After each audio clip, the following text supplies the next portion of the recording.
दोस्तों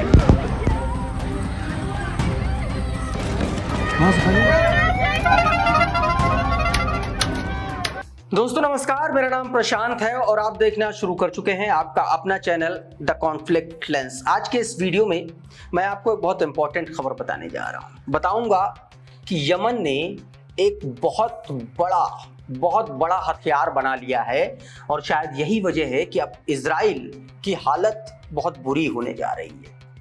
और ये बात कौन कह रहा है?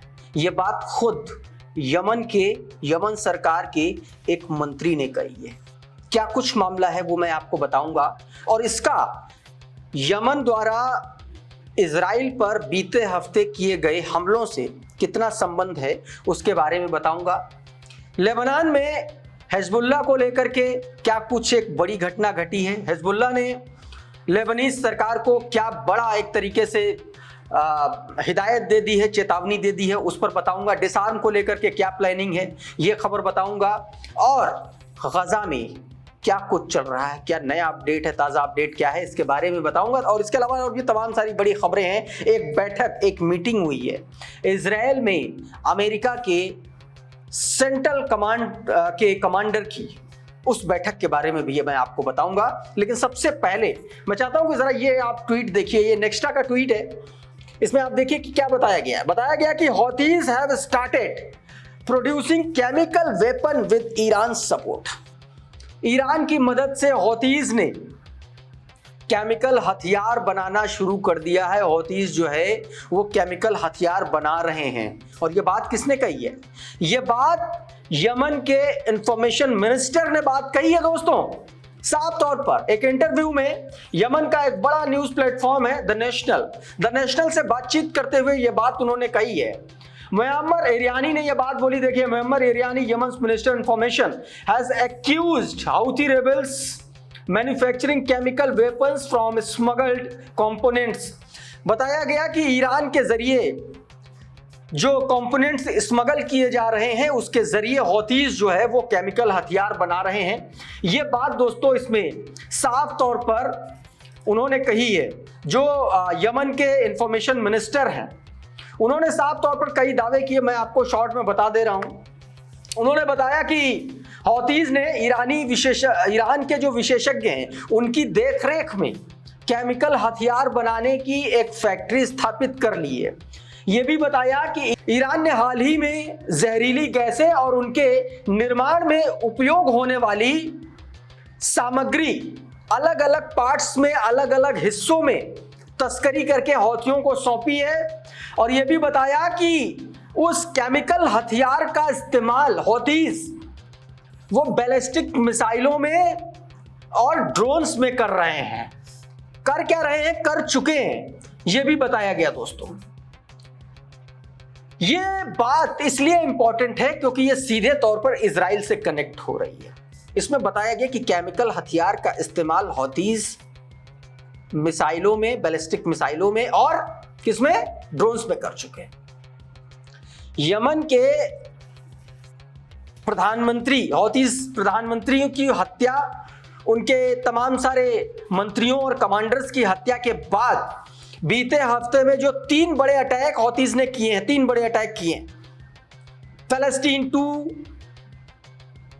जुल्फिकार और ड्रोन्स, ये 3 अटैक, और इसके अलावा रेड सी में अटैक अलग से 3-4 अटैक बीते हफ्ते किए गए। इसमें एक बड़ा दावा यमन के हौतीज प्रवक्ता की तरफ से, याह्या सरी की तरफ से भी किया गया और उसमें यह बताया गया था कि जो फलस्तीन 2 मिसाइल का इस्तेमाल यमन ने इजराइल पर अटैक के लिए किया वो फ्रेगमेंट टेक्नोलॉजी की मिसाइल थी, यानी कि मल्टी वॉरहेड वाली मिसाइल थी। इसका मतलब सीधा सीधा है कि एक मिसाइल है और वो आसमान में जब फटती है तो एक तरीके से आप ये कह लीजिए कि उसके कई सारे उसके बम होते हैं, मल्टी वॉरहेड की बम, उसमें बहुत सारे बम होते हैं। और अब ये दावा किया जा रहा है कि ड्रोन और बैलिस्टिक मिसाइल में उस केमिकल हथियार का इस्तेमाल हौतीस कर चुके हैं और कर रहे हैं। यानी कि सीधे तौर पर यमन के मंत्री द्वारा यह बात कहना इजराइल के लिए यह बहुत बड़ी चिंता का विषय है और शायद यही वजह है कि इजराइल बुरी तरीके से सहमा है और डरा हुआ है। और शायद यही वजह है कि लगातार इजराइल कोर्ट्स और तमाम सारे इजराइल के बेंजामिन नेतन्याहू के जो मंत्री हैं वो यमन को धमका रहे हैं, एक बार फिर से कह रहे हैं कि फिर से स्ट्राइक करेंगे। और यमन के जो हुतीज लड़ाके हैं वो लगातार इस पर दबाव बना रहे हैं कि हम खून का बदला खून लेकर के रहेंगे। तो क्या ये वही हथियार है जिसके जरिए खून का बदला खून लेने की बात हौतीस कह रहे हैं क्या? ये अपने आप में बड़ा सवाल है और शायद यही वजह है कि इजरायली संख्या में कम होने के बावजूद हौतीस से खौफ खा रहे हैं दोस्तों। तो ये अपने आप में दोस्तों बड़ी खबर थी जो मैंने अभी आपको बताई और दिखाई। इसके अलावा एक रिपोर्ट, एक खबर बीते दिनों आई, वो कहीं दिखी नहीं। वो खबर करंट रिपोर्ट ने एक खबर प्रकाशित की और जिसमें यह बताया गया कि बेन गवीर जो बेंजामिन नेतन्याहू का बेहद करीबी है, उसके असैसिनेशन का प्लान हमास ने किया हुआ था। ऐन मौके पर जो इजराइल की जो शिन बेट है, जो आंतरिक मामलों की जो खुफिया एजेंसी है इजराइल की, उसने ऐन मौके पर इस पूरे मामले का पर्दाफाश किया। ये जरा ट्वीट देखिए, इसमें क्या बताया गया है। बताया गया कि Shin Bet throat Hamas cell from Hebron that planned to assassinate Israel's security minister Ben Gvir using bomb-landed drones। ये बात बताई गई। बताया गया कि हेब्रोन से हमास की एक सेल को शिन बेट ने पकड़ा और उसका योजना ये थी, उसकी तैयारी ये थी कि इजराइल का के जो सिक्योरिटी मिनिस्टर है बेन गवीर, उसकी हत्या करना, उसको असैसिनेट करना। कैसे असैसिनेट करना? बम से लैस ड्रोन हमले के जरिए। और उसके बाद ये बड़ी खबर दोस्तों, ये बड़ा खुलासा हुआ। उधर हिजबुल्लाह को लेकर के, हिजबुल्लाह को डिसआर्म करने के लिए एक बड़ी बैठक बुलाई लेबनीज सरकार ने और उस बैठक में सेना ने एक योजना सरकार के सामने प्रस्तावित की और उस योजना में यह कहा गया कि लेबनान में हथियार सिर्फ और सिर्फ सरकार और सेना रख सकती है। यह प्रस्ताव लाना हुआ कि अमल और हिजबुल्लाह के 5 मंत्रियों ने उस कैबिनेट की बैठक का बहिष्कार कर दिया और हिजबुल्लाह ने साफ तौर पर कह दिया कि हमारी अनुपस्थिति में लिया गया कोई भी फैसला मान्य नहीं होगा, उसको हम नहीं मानेंगे। यह भी बताया कि अगर हिजबुल्लाह डिसआर्म हो गया तो इजराइल, अमेरिका ये पूरी तरीके से हावी हो जाएंगे लेबनान पर। दक्षिण लेबनान के तमाम सारे हिस्सों में वैसे ही कब्जा कर रखा है इजराइल ने और यही वजह है, यही तर्क लगातार हिजबुल्लाह दे रहा है। दोस्तों इस पूरी खबर में, ये जो आप खबर देख रहे हैं अल जजीरा की, इस पूरी खबर में यही बताया गया है। Lebanese cabinet welcomes army plan to disarm Hezbollah, gives no timeline. और शायद यही वजह है कि लेबनीज कैबिनेट ने, लेबनान सरकार की जो कैबिनेट है, यही वजह है कि डिसआर्म होने की कोई डेडलाइन नहीं दी, कोई टाइमलाइन नहीं दी कि कब जो है डिसआर्म होना है।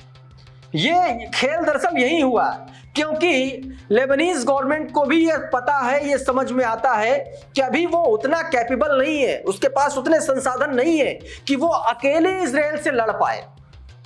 और यही वजह है कि हिजबुल्लाह को डिसआर्म करने के लिए तो कहा गया, लेकिन हिजबुल्लाह तैयार नहीं हुआ और साथ में कोई टाइमलाइन भी नहीं दी गई दोस्तों।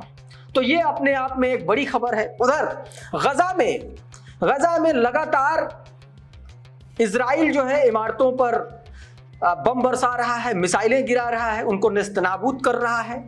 आसमान से लीफलेट्स फेंके जा रहे हैं। लोगों से यह कहा जा रहा है कि आप लोग गजा छोड़ करके चले जाइए। इस तरीके की तस्वीरें, इस तरीके की खबरें सामने आ रही हैं। जरा ये वीडियो देखिए, ये ताज़ा वीडियो है, ये देखिए। ये वेस्टर्न गजा का अल शूशी टावर है। इसमें सैकड़ों परिवार रहते थे और चंद सेकंड में एयर स्ट्राइक के जरिए, एयरक्राफ्ट के जरिए पूरी की पूरी इमारत को, पूरे के पूरे टावर को जमींदोज कर दिया गया, धराशायी कर दिया गया। कुछ न्यूज़ नेटवर्क ने यह वीडियो जारी किया और लिखा कि footage shows Israeli aircraft completely flattening al Shushi tower in western Gaza, leaving dozen of families homeless. This is the part of Israel systematic campaign to expel over 1 million Palestinians from Gaza City. बताया गया कि ये Israel के उस अभियान का हिस्सा है जिसमें गजा के 10 लाख लोगों को विस्थापित किया जाना है और उसी का ये चरणबद्ध हमला है, सिस्टमैटिक तरीके से किया गया हमला है। एक और वीडियो मैं आपको दिखाता हूं, जरा ये वीडियो देखिए आप। ये वीडियो थोड़ा सा दूसरे एंगल का वीडियो है। इसमें आप साफ तौर पर देख सकते हैं कि कैसे जो है हमला किया गया, फिर वहां पर अफरा तफरी मच गई और लोग भागना शुरू कर दिया। दोस्तों उधर इजराइल में लगातार इजराइल में ही इजरायली सेना का बेंजामिन नेतन्याहू का विरोध हो रहा है। ये जरा तस्वीरें देखिए, ये वीडियो देखिए, ये वीडियो देखिए, ये इजराइल का वीडियो है। ये Israel Premier Tech cycling team का एक तरीके से वहां पर स्पोर्ट्स था और इस दौरान अचानक से प्रोटेस्टर्स आए। उन्होंने मानव श्रृंखला बना करके जंजीरों से खुद को बांध करके प्रोटेस्ट करना शुरू कर दिया। वहां पर जाम जैसी स्थिति पैदा हो गई। उसके बाद देखिए किस तरीके से हिंसा करके उन प्रोटेस्टर्स को मारा गया, पीटा गया और उनको भगाने की कोशिश की गई। इसमें तमाम सारी महिलाएं हैं, लड़कियां हैं जिन्होंने प्रोटेस्ट किया। इसमें फलस्तीन के समर्थन में नारे लगाए गए, गजा के समर्थन में नारे लगाए गए और बेंजामिन नेतन्याहू और इजराइल के खिलाफ जो है काले झंडे और बैनर दिखाने की कोशिश की गई।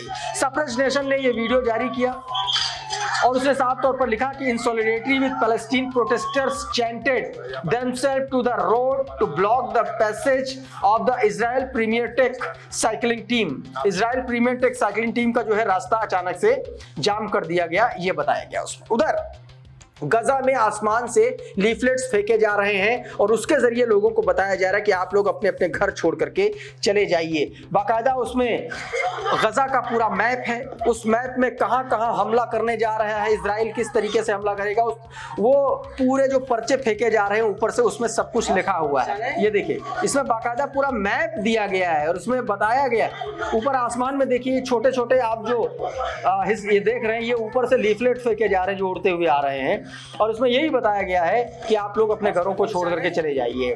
हार्वर्ड बैकेट लिखते हैं कि Israeli leaflet drop into Gaza City this morning ordering innocent civilian to fully evacuate the city immediately. Western leaders and media silent, they are turning Gaza City into the rubble of real estate। ये साफ तौर पर बताया गया दोस्तों उन्होंने ये बात के। उधर इजराइल में एक बड़ी बैठक हुई आईडीएफ की और यूएस सेंट्रल कमांड के कमांडर ब्रैड कूपर की।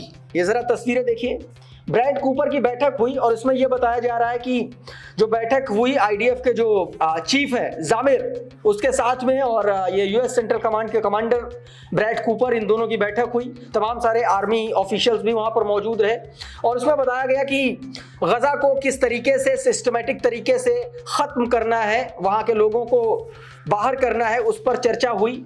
और यह भी उसमें चर्चा हुई कि लेबनान में हिजबुल्लाह को किस तरीके से डिसआर्म किया जाए, किस तरीके से रेजिस्टेंस फोर्सेस को डिसआर्म किया जाए। इस पर नए तरीके से अमेरिकी सैन्य अफसरों के साथ में, इजरायली सैन्य अफसरों के साथ में जो मीटिंग हुई इन दोनों की, उसमें इस बात की चर्चा की गई है दोस्तों। उधर तमाम सारे लोग, अब 50 देशों के लोग दोस्तों गजा की तरफ बढ़ रहे हैं। जरा ये तस्वीरें देखिए,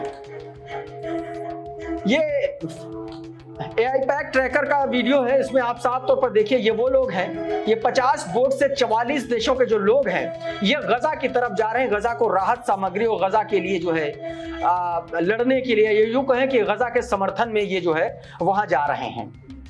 उसमें दोस्तों ये बताया गया कि ये दुनिया, मतलब आप ये समझिए कि 44 देशों के लोग हैं और ये 50 से ज्यादा जो नावें हैं ये गजा की ओर रवाना की गई, जो आप अपने वीडियोस में, अपनी तस्वीरों में आप देख सकते हैं अपनी स्क्रीन पर। इस अभियान का नाम दोस्तों ग्लोबल समट फ्लोटिला है और इसका मकसद बताया जा रहा है कि इजराइल ने जो नाकेबंदी कर रखी है, ब्लॉकेट जो कर रखा है गजा में, उसको तोड़ना है। ये साफ तौर पर दोस्तों उसमें बताया गया दोस्तों। तो दोस्तों इस वीडियो में फिलहाल इतना ही। बहुत बहुत शुक्रिया, बहुत बहुत धन्यवाद। आप जुड़े रहिए आपके अपने चैनल द कॉन्फ्लिक्ट लेंस के साथ। नमस्कार।